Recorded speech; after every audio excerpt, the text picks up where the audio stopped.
A Chinese delegation eyeing investment opportunities is wrapping up a visit to South Africa. China is South Africa's largest trading partner within the BRICS bloc. Just last year, our exports to China amounted to nearly 200 billion rand.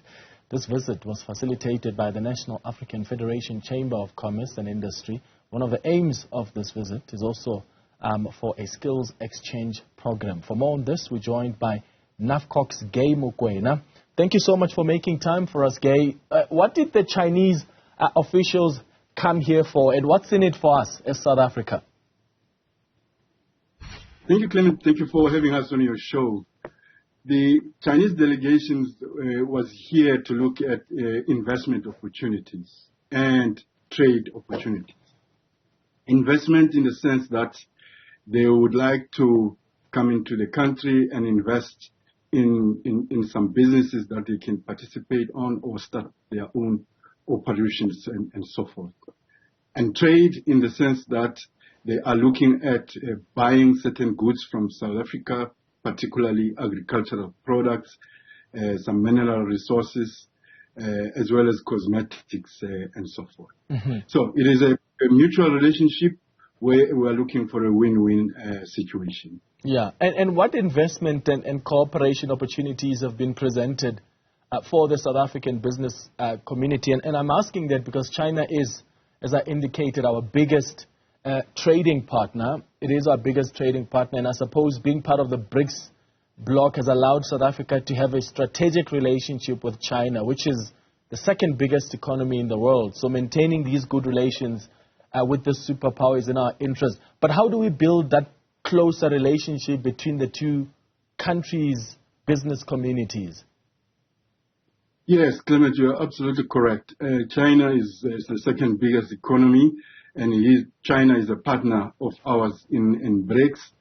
And, through the BRICS process, China is looking at doing more trade with us, or doing more business, if I could call that, with us, because that's the whole essence of the BRICS, to try and increase our business. So when President Jinping was here in South Africa, he committed that he would like Chinese businesses to at least invest $15 billion in the next few years into our economy.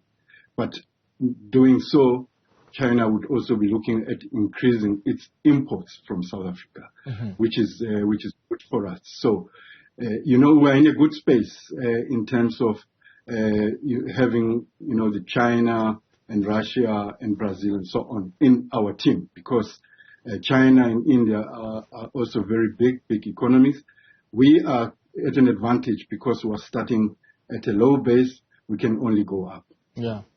What do we have to offer them? I mean, one of the things I realized during the BRICS summit is that the volumes and the value of trade between South Africa and other BRICS countries is quite significant. But they're selling more into our economies, and we're not flooding their markets with our products. So how do we balance that trade between South Africa and China? Because we can't just be suppliers of raw materials to China and some of the other countries on in the BRICS bloc. We have more to offer.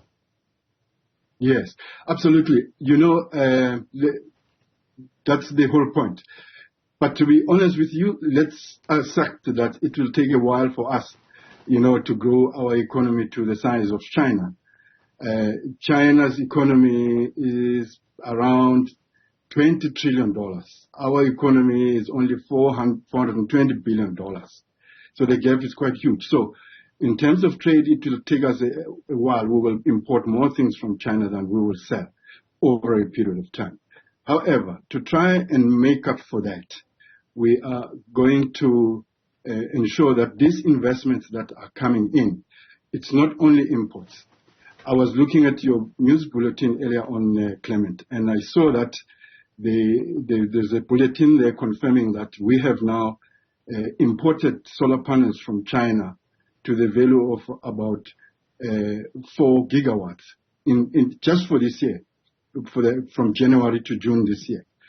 Now, what we are trying to achieve through this mission is to say, instead of importing all those solar panels from China, let us manufacture them here. And the Chinese are definitely looking at an opportunity like that, so that we manufacture and then we can export. Just another interesting stat, Clement, China supplies 80% of the world's solar panels. Now, if we could get Chinese to come and set up in our country, we would be able to export those solar panels to the rest of the world and earning us the more foreign exchange that we're looking. Okay. How can they help us solve our energy crisis? Because, you know, China is not new to the energy crisis, and they found a way to resolve it. Yeah, absolutely. They just last year, in 2022, China rolled out 55 gigawatts in their country within a very short space of time, within 12 months. We in the country have 50 gigawatts that we have built over a number of years. China could do that in 1 year.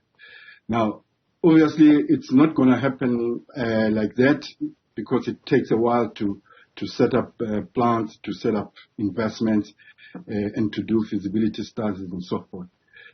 But the delegation was made up of companies that were also in the new energy space, as they call it. We call it renewable energy, but we had players there, and they are very keen, and they're looking for partners that they can set up some of the manufacturing plants here.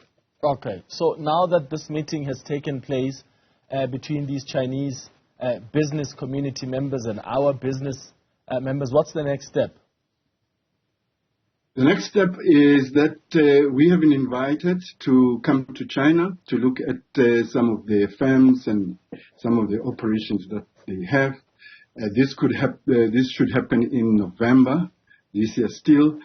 And then from there, obviously, business plans and feasibility studies needs to be conducted for the various sectors that we're looking at. And by the way, Clement, it's not only the renewable energy sector that we're looking at. We're looking at health and pharmaceutical industries. We're looking at sports equipment.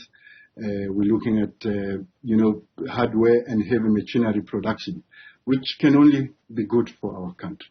Okay. Thank you so much for making time for us. Nafcox Gay Mokoena.